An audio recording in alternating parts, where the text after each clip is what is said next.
Welcome to the Wellness Lab Digest, where we help you to absorb powerful, life-changing insights from top wellness experts with our daily bite-sized wellness podcast summaries. Each episode is packed with distilled, powerful takeaways to boost your health and well-being. To support this podcast, please scroll down on whatever app you're listening. Ratings and reviews are helpful. Even better, just send the show to a friend. Check out our sponsors at the bottom of the page, or simply click the Support the Show link below the episode description.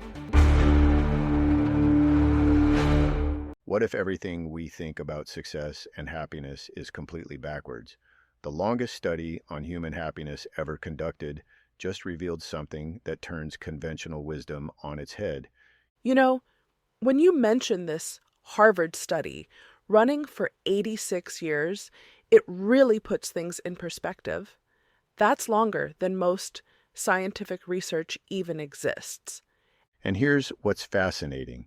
They tracked two completely different groups, Harvard elite and boys from Boston's poorest neighborhoods.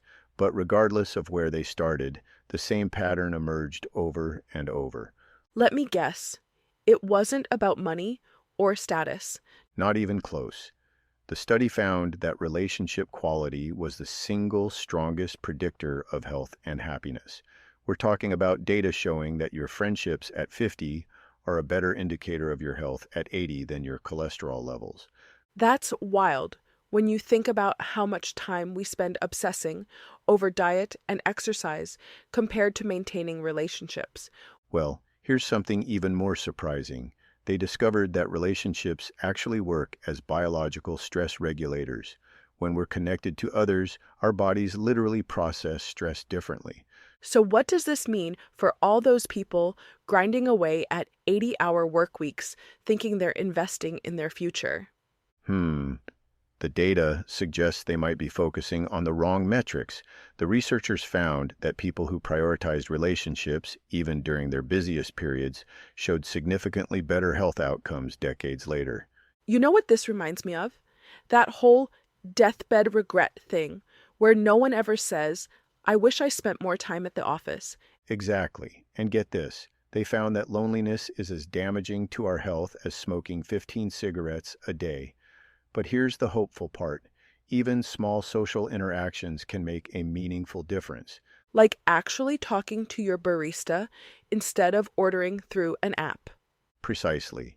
They call it social fitness, treating our relationships like a muscle that needs regular exercise. And just like physical fitness, it's not about occasional big workouts, it's about consistent small actions. Well, that's much less intimidating than thinking we need to completely overhaul our social lives. And here's another misconception they busted. While romantic relationships can enhance happiness, they're not the only path. Deep friendships and family connections proved equally important for long-term well-being. Speaking of family, what did they discover about parenting? Because that's such a huge source of stress for so many people. The parenting findings were fascinating.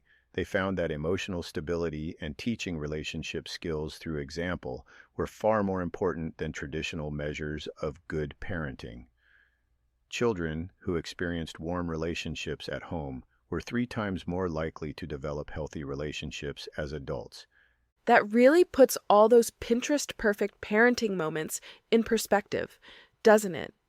You know what else they found? The ability to maintain long-term relationships was actually a better predictor of mental sharpness in old age than intellectual achievements. People with strong social connections showed slower memory decline. So basically, that friend who always remembers to call on your birthday might be onto something? Exactly. And here's the really good news. These skills can be developed at any age. They documented people making meaningful new connections well into their 80s and 90s. That's incredibly hopeful for anyone feeling like they've missed the boat on building deeper connections. And as we wrap up today, I think that's the key takeaway. It's never too late to invest in relationships. The study shows that every small interaction, every genuine connection is literally adding minutes to your life. And those minutes are probably a lot more enjoyable when spent with people we care about rather than scrolling through social media. Thanks for joining us today. Until next time, maybe put down your phone and call that friend you've been meaning to catch up with.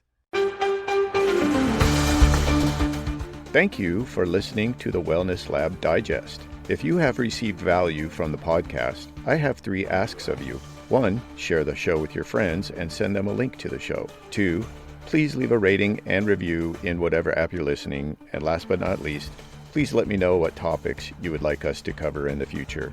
You can contact me by sending me a message using the Send Us a Text link below the episode description.